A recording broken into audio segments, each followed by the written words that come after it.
Bonjour, mon nom est Jean Lemaire et je suis un antiquaire spécialisé en faïence et porcelaine ancienne. Et je suis ravi de pouvoir exposer mes plus beaux objets dans la Brafine Galleries qui aura lieu du 27 au 31 janvier. Et j'exposerai chez Costermans, la galerie Costermans, sur le Grand Sablon.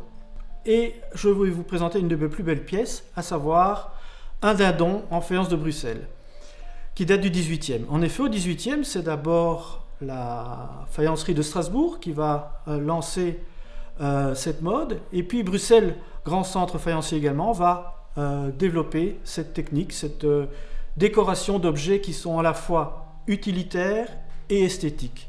Parce que vous voyez, ça peut s'ouvrir. Et à l'intérieur, vous pouvez mettre du potage, du pâté, etc. Ou le refermer. Et ça reste un magnifique objet décoratif. Objet qui a plus de deux siècles et demi. Donc c'est magnifique de pouvoir vous le présenter dans un état pareil. C'est une de mes plus belles pièces et je suis ravi d'être là pour la Brafa.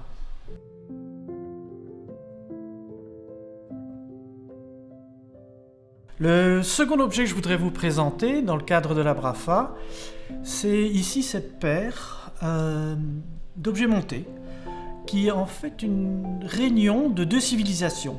La civilisation chinoise, parce que le bas était en fait ici une coupe à vin en ce qu'on appelle en porcelaine de blanc de Chine, qui a été faite à la fin du XVIIe et début XVIIIe siècle, qui a été transportée par les compagnies des Indes en Europe, et qui a été montée sous le règne de Louis XV, vers 1740-1750, en bronze doré, dans un style tout à fait rocaille.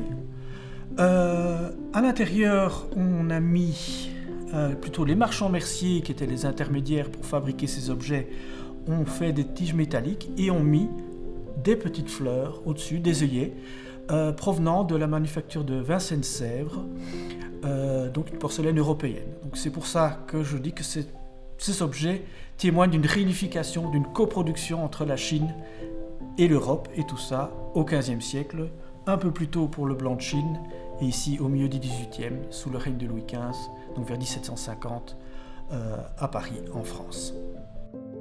Les objets ont plusieurs vies finalement, puisque les propriétaires malheureusement décèdent et que les objets, sauf accident, passent de propriétaire, de collectionneur en collectionneur. Et on a pu retrouver cette paire d'objets montés dans un catalogue de vente datant de 1912, donc il y a plus d'un siècle. Et c'est amusant finalement que ces objets perdurent à travers les collections.